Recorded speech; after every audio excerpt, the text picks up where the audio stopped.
클레멘타인의 YMCA 활동은 항상 늘어가고 있었다. 그리고 클레멘타인은 해크니 마시에서 문을 열게 될 큰 군수 공장을 위한 새 주보에 많은 시간을 바치고 있었다. 클레멘타인에게는 걱정이 생겼다. 그녀의 어머니가 다리를 다쳐 자리에 누웠고 연로한 에얼리 여사는 사경을 헤매고 있었기 때문이다. 그러나 에얼리 여사는 건강이 회복되었다.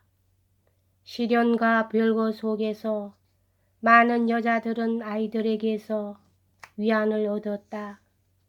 클레멘타인도 아이들을 사랑했으나 클레멘타인의 편지 속에서 아이들이 차지하는 비율은 두드러질 정도로 낮았다. 클레멘타인의 생활의 중심지는 파리이며 그녀의 생각과 행동은 윈스턴의 건강과 행복 그리고 이해관계를 중심으로 이루어졌다. 제6 로열 스코틀랜드 수발 총병대대는 1월 72일에 참호로 들어가게 되어 있었다.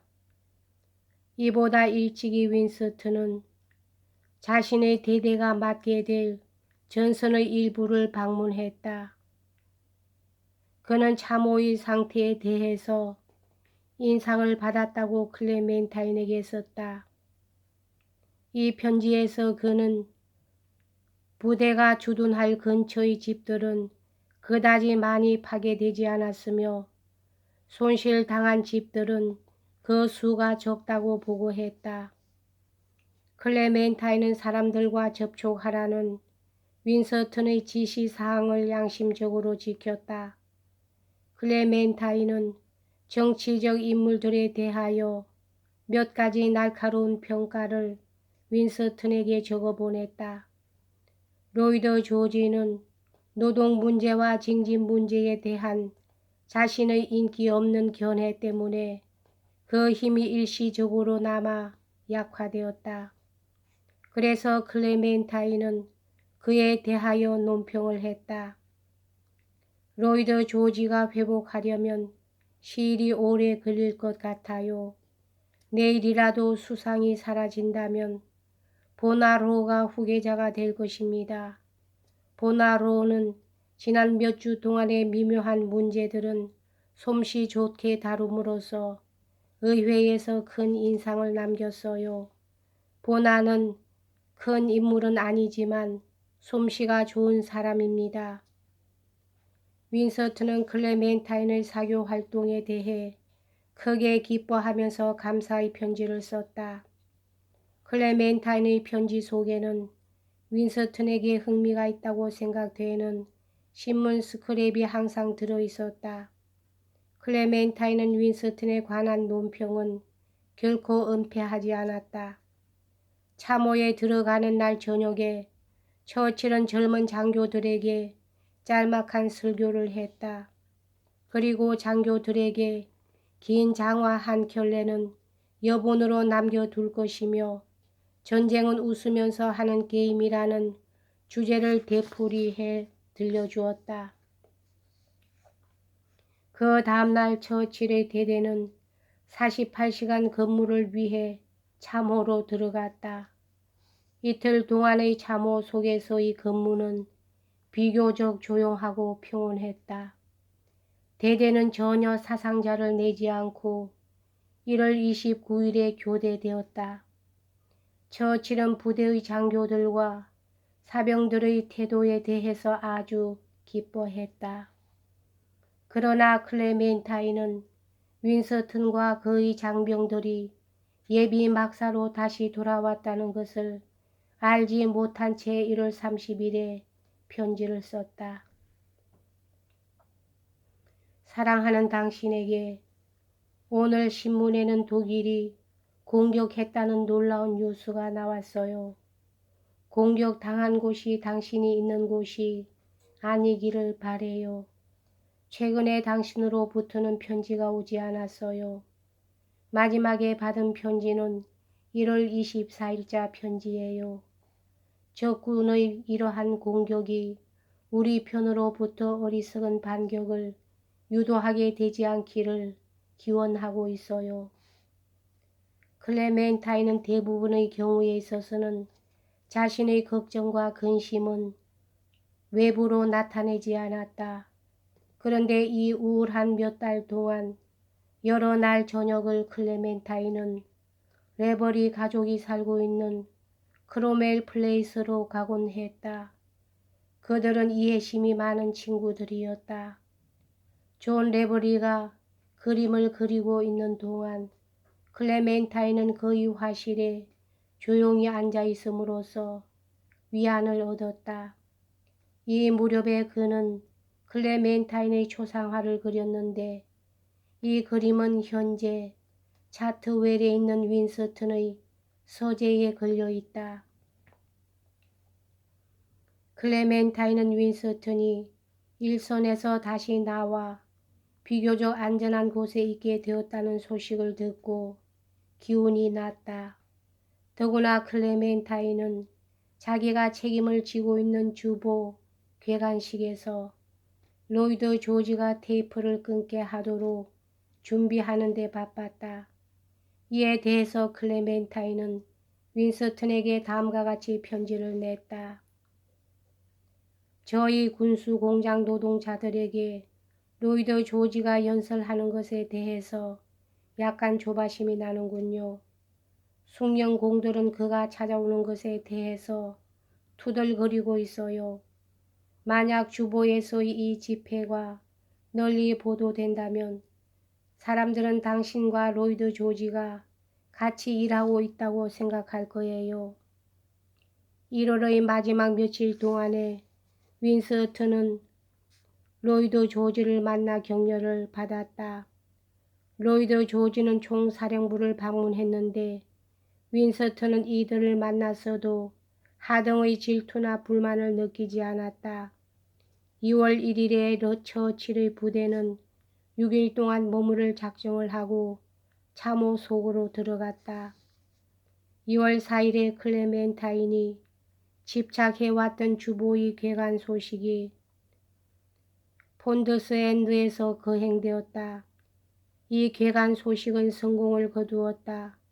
그래서 그날 저녁에 클레멘타인은 윈스턴에게 편지를 썼다. 큰 모임은 다 끝났어요. 그리고 모든 것이 훌륭하게 끝났어요. 저희 요리장인 퀸란 씨는 흰 코트와 모자를 쓰고 나왔고 유급 직원들은 갈색 작업복을 입고 나왔어요. 그리고 봉사단원들 약 150명은 마치 푸르고 흰 천사들처럼 보였어요. 근처에서 많은 사람들이 왔었어요. 더러는 런던에서, 더러는 YMCA에서 왔어요. 당신 어머니께서도 오셨어요. 비올렛 본햄 카트도 왔고요. 클레멘타인은 로이드 조지 부부에게 주보를 구경시키면서 많은 사람들은 소개시켰다. 총 집에 있는 클레멘타인과 그녀의 종업원들에게 따스하게 경의를 표해 주었다. 그러고 나서 로이드 조지가 인사말을 했다.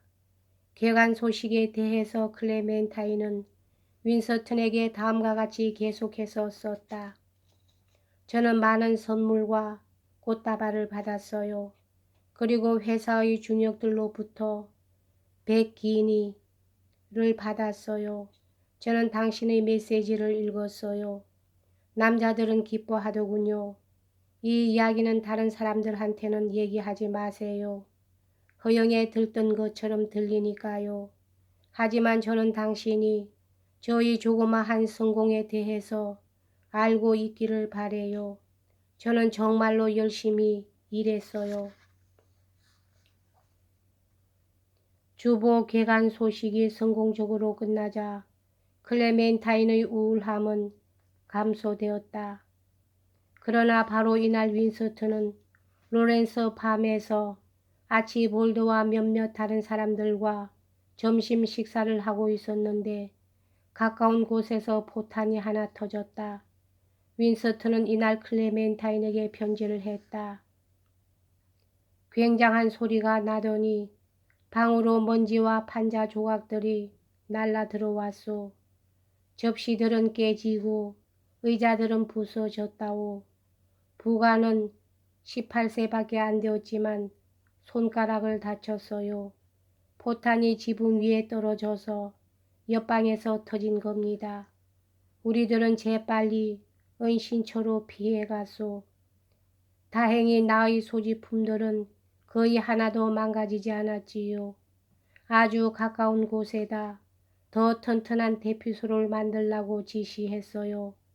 지금 병사들은 열심히 대피소를 만들고 있어요. 지난 밤에는 참호를 오랫동안 돌아본 후에 나의 방에서 조용히 잤어요.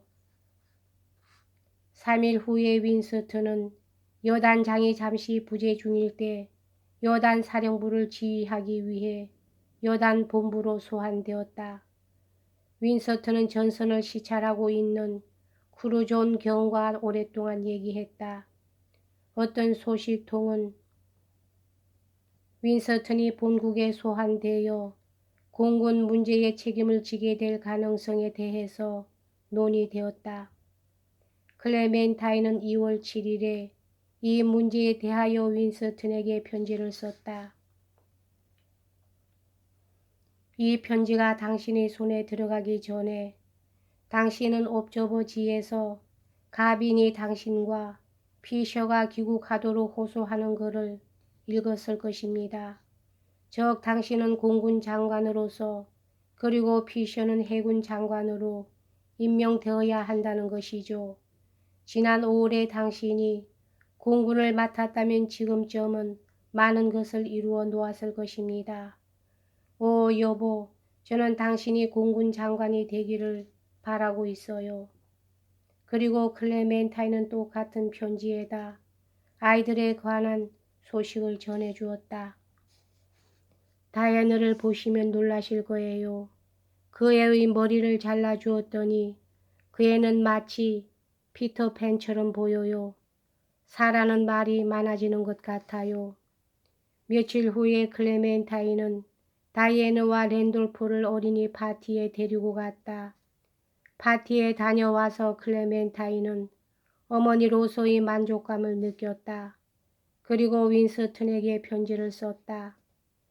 두 아이는 다 아주 근사하게 보였어요. 다른 아이들과는 아주 다른 것 같았어요. 클레멘타인은 윌머성에서 에스키드 가족과 함께 주말을 보냈다. 그리고 2월 13일 일요일에 클레멘타인은 윈스턴에게 편지를 썼다. 사랑하는 당신에게 어제의 여행은 참으로 길고 지루했어요. 4시간이나 걸렸어요. 하지만 여기에 온 보람은 있었어요. 그리고 일요일은 유쾌하게 보냈어요. 더할 나위 없이 좋은 날이었어요. 푸른 바다에 바람 한 점 없는 날이었죠. 이 편지를 받은 윈스턴은 답장을 하면서 클레멘타인이 에스키드와 대화한 내용을 너무나 적게 적어 보냈다고 부드럽게 꾸짖었다. 이에 대해서 클레멘타인은 에스키드와의 대화 내용은 하찮은 성질의 것들이었다고 답장을 써 보냈다. 2월 13일에 윈스턴은 6일간 예정으로 또다시 참호 근무로 들어갔다. 그런데 이틀간 비교적 조용하다가 사령부가 다시 직격탄을 맞아 식당과 윈스턴의 방 그리고 아치볼드의 침실이 파괴되었다. 그래서 2주일 동안에 윈스턴의 침실은 3번이나 포격을 당한 셈이다.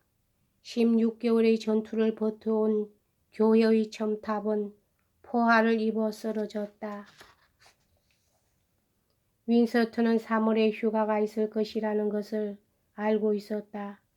그래서 그는 클레멘타인에게 자기는 구축함을 타고 도버 해협을 건널 것이라고 말하면서 그는 클레멘타인에게 로드워든 호텔에서 만나자고 제의했다. 그리고 그는 자신의 모든 친구들을 점심에 초대해 달라는 것과 그리고 적어도 하루는 존 레버리의 화실에서 그림을 그리겠다고 말했다. 이 몇 달 동안 클레멘타인은 시간의 대부분을 주보에 바쳤다. 정력적이고 양심적인 그녀는 또한 자신의 일을 대단히 효율적으로 하고 있다는 것을 알았다. 그녀는 자랑스럽게 윈스턴에게 편지를 썼다. 당신과 7년 동안 같이 생활하면서 저는 당신의 방식과 일의 습관에 동화되었음을 당신에게 말해드려야겠어요.